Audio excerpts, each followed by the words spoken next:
کیونکہ ڈوب کے مرنے والا جو ہے وہ لاش اس کی باہر آ ہی نہیں سکتی جب تک کہ کوئی باہر نہ نکالے. اور چونکہ فرعونی سب کے سب غرق کر دیے گئے تو پھر فرعون کی لاش کو باہر نکالا کس نے؟ آپ کو پتا ہے اللہ اکبر، جب فرعون کی لاش ملی ہے ایک غار کے اندر اور جب تحقیق کی گئی ہے کہ یہ مرا کیسے، تو پہلی بات یہ پتا چلا کہ فرعون ڈوب کر کے مرا. پھر یہ تحقیق کی گئی جب یہ ڈوبا تو نکلا کیسے دریا کے باہر.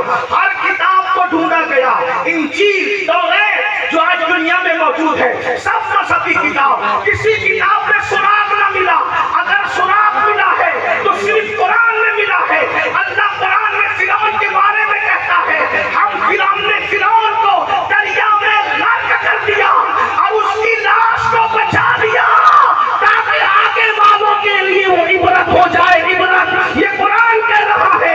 اللہ اکبر. یہ دو تین مثالیں دے کر کے آپ سے پوچھنا چاہتا ہوں، یہ سائنسی علوم ہے، کون بیان کر رہے قرآن؟ اور یہ صرف نہیں میرے بھائی، اس طریقے کی ڈھیروں مثالیں ہیں، درجنوں مثالیں ہیں. اب آپ سے پوچھنا چاہتا ہوں، جب تک زیور علم سے آراستہ رہے آپ دنیا پر حکومت کرتے رہے، دنیا آپ کی غلامی کرتی رہی، تم تاجدار رہے، دنیا غلام رہی، تم آقا رہے، دنیا غلام رہی. لیکن پھر کیا ہوا؟ دنیا نے سوچا کہ مسلمانوں کے پاس علم ہے، علم کی شمع کو لے کر یہ قوم آگے بڑھ رہی ہے، اس لیے یہ قوم ترقی کر رہی ہے، یہ قوم کامیابی حاصل کر رہی ہے. اس قوم کو پڑھنے نہ دیا جائے. یہ قوم پڑھے گی نہیں، آگے بڑھے گی نہیں. ایک جملہ یاد رکھے، پڑھو گے تو بڑھو گے، پڑھو گے تو بڑھو گے، پڑھو گے تو بڑھو گے. اگر پڑھو گے تو بڑھو گے. آگے بڑھنا ہے تو پڑھنا پڑے گا. جاہلیت کے دور سے نکلنا پڑے گا، جہالت سے نکلنا پڑے گا. اللہ اکبر. دنیا نے سوچا مسلمان کا بچہ علم کا تاجدار ہے، علم کا شاہکار ہے، محقق ہے، مدبر ہے، عالم ہے، فقیہ ہے. پھر کیا ہوا؟ انہوں نے کہا اس قوم کو اگر غلام بنانا ہے ان کے ہاتھوں سے قلم چھین لیا جائے، ان کے ہاتھوں سے قلم چھین لیا جائے، ان کے ہاتھوں سے کتاب چھین لیا جائے، ان کے دلوں سے تحقیق کا جذبہ چھین لیا جائے. آج آپ سے پوچھتا ہوں، پڑھے لکھے لوگوں کی توجہ چاہتا ہوں. آج دنیا سرچ نہیں کر رہی ہے، توجہ، دنیا آج سرچ نہیں کر رہی ہے، ریسرچ کر رہی ہے. ریسرچ کس کو کہتے ہیں؟ پہلے جو سرچ کیا گیا اس کو دوبارہ ڈھونڈنے کو ریسرچ کہتے ہیں. اب پتا چلا جب سائنسداں ریسرچ کر رہے ہیں تو پھر سرچ کر کے کس نے دیا؟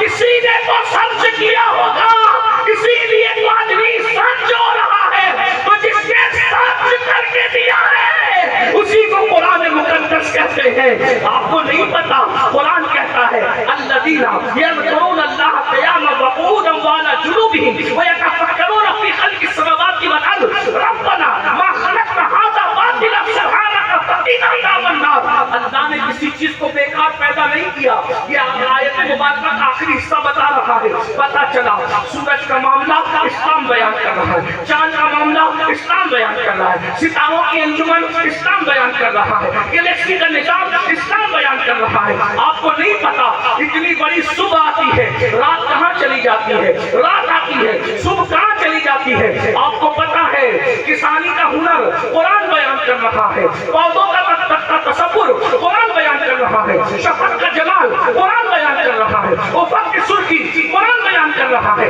دریاؤں کی روانی قرآن بیان کر رہا ہے، سمندر کی موجیں قرآن بیان کر رہا ہے، کشتیوں کا چلنا قرآن بیان کر رہا ہے، رات کا آنا جانا قرآن بیان کر رہا ہے، دن کا آنا جانا قرآن بیان کر رہا ہے، سورج کہاں ڈوبتا ہے قرآن بیان کر رہا ہے، سورج کہاں سے نکلتا ہے قرآن بیان کر رہا ہے، پہاڑوں کی بلندی قرآن بیان کر رہا ہے، کہاں تک گھسے نیچے قرآن بیان کر رہا ہے، پانی کے سوتے کس شان سے پھوٹتے ہیں قرآن بیان کر رہا ہے. اس لیے دنیا جانتی ہے جس قوم کے ہاتھوں میں قرآن ہوگا اسے شکست نہیں دیا جا سکتا، کیونکہ یہ علم والی قوم ہے. ان کو ان پڑھ رہنے دو، ان کو جاہل رہنے دو، ان کو پڑھنے مت دو. ان کے باپ دادا علم والے تھے، ان کا علم سے رشتہ کاٹ دو. اور اللہ اکبر، 1 صدی ہو رہی ہے، اس سے زیادہ ہندوستان میں علم کا رشتہ مسلمانوں سے کاٹ دیا گیا. آپ کو پتا ہے یہ ہندوستان کی زمین ہے، ہندوستان کی زمین کی تاریخ ہے۔ ہندوستان کی عدالت کا جج کون ہوتا تھا تمہیں پتا ہے؟ ہندوستان کا چیف جسٹس کون